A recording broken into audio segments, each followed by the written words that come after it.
Introduction. Pressure is the force per unit area applied in a direction perpendicular to the surface of an object. In this experiment, you will see the application of air pressure. Good afternoon, kids. We're now watching AMETHYST B. And now we're conducting a magical experiment that leads you to a magical world.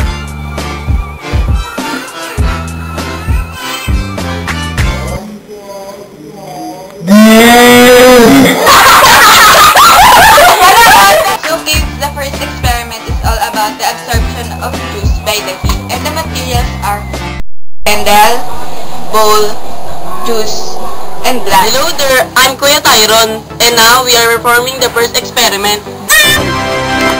Procedure: put the juice in the bowl, and put the candle and lighten up.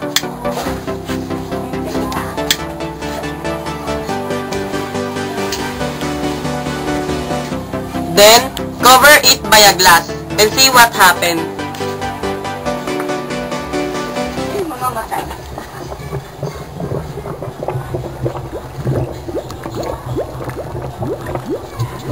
Boom! Astig! And kids, this is Kuya Tyron signing out. Hi kids, my name is Ate Tin. I know there's a lot of question in your mind and I'm the one who will going to answer it. The flame on the candle needs the gas oxygen to keep burning. Once you place the gas container over the light candle, the oxygen inside begins to get used up. Once all the oxygen gas has been used, the flame will go out. However, there are still other gases remaining inside the glass.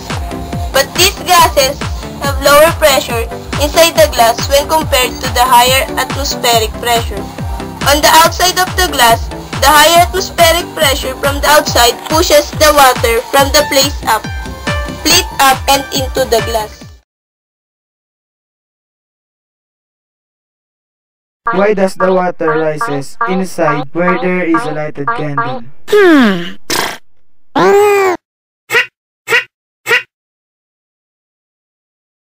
The candle needs oxygen, and because water has an oxygen, it absorbs the gas and causes the water to rise.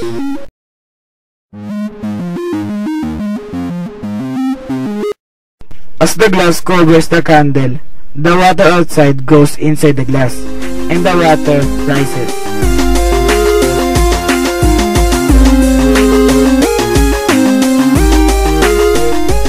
Analysis of data.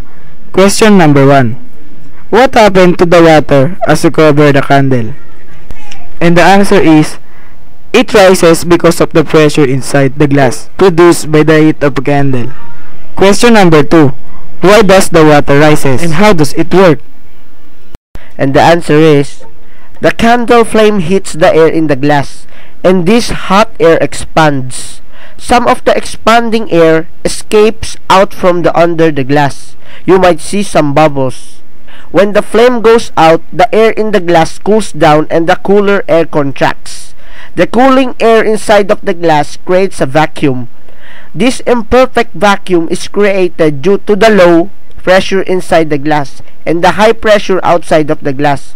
We know that you're thinking the vacuum is sucking the water into the vase, right? You have the right idea, but scientists try to avoid using the term suck when describing a vacuum.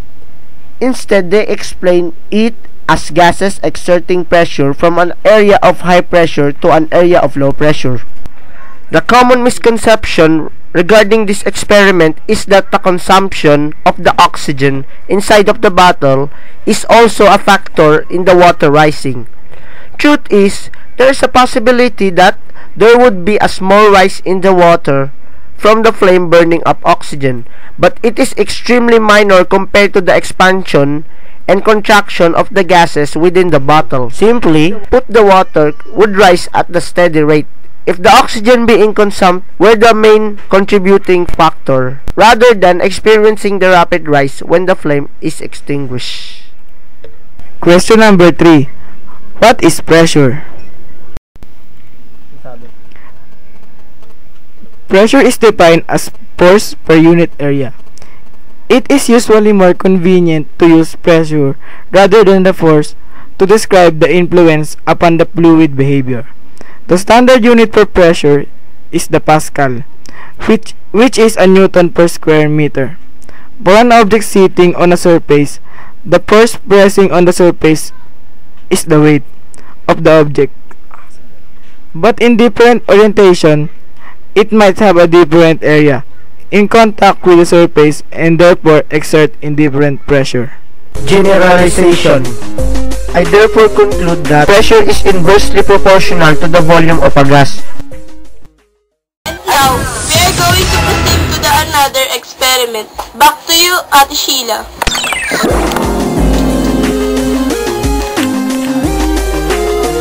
Oh kids, are you there? And the next experiment is the magical floating egg. And the materials are egg, glass, water, and salt. Hello there, I'm Kuya Beans. And I will show you how to do the floating egg. First, put some water on a glass.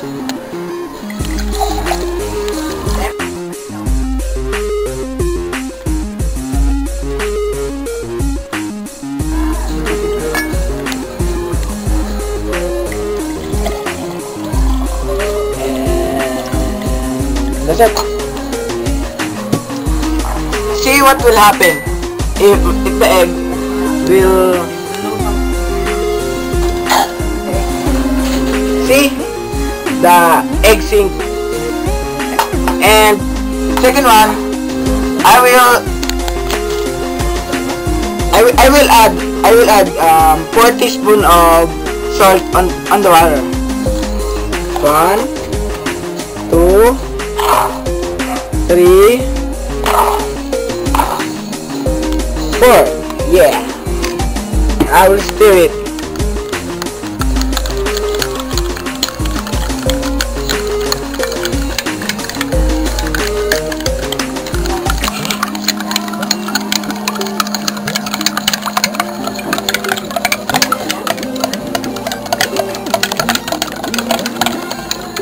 And see what will happen. Watch, kids.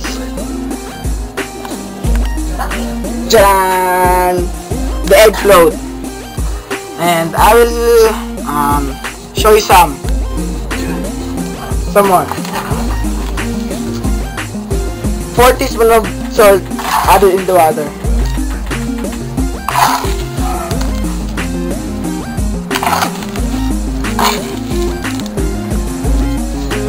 I will stir it.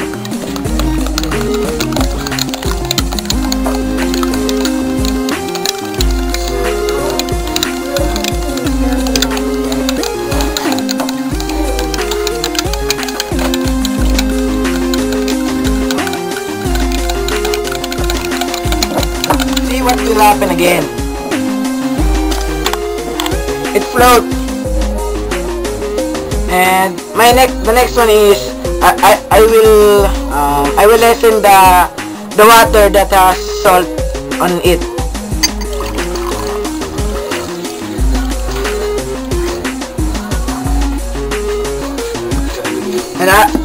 And see what will happen.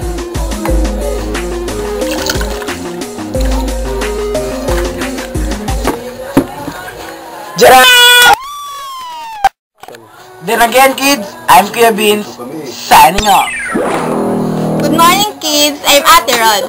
So I explain why egg floats in the glass. Because the density of the egg is higher than the density of the so it sinks.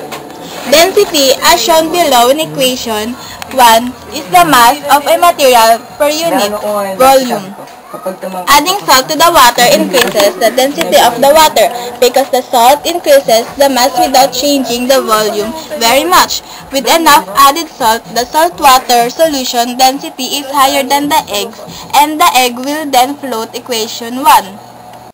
And kids, now you know, again I'm Ate Rod, signing out. Back to you, Ate Sheila. Hello kids, we will proceed to the next experiment. This is what we call the invisible shot glass. And the materials are oil, shot glass, and glass. Hi kids, my name is Kuya Paul. And now, we proceed to our last experiment. This is what you call invisible shot glass. This is very easy. All you have to do is to put the shot glass in the bigger glass. Then, put some oil.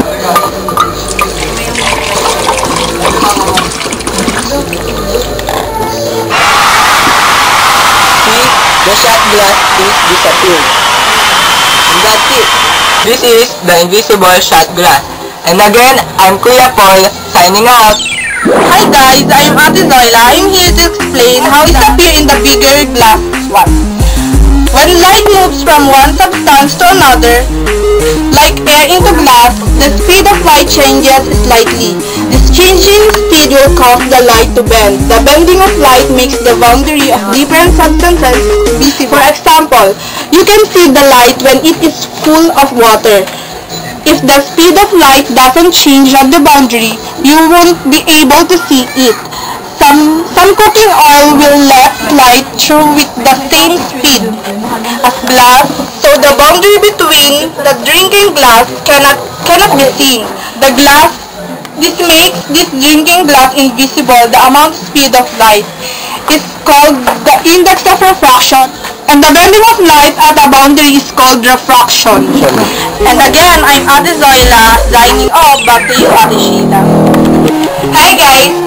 I'm back. Thanks for watching our show. Again, I am Ate Sheila for Amethyst. A, B.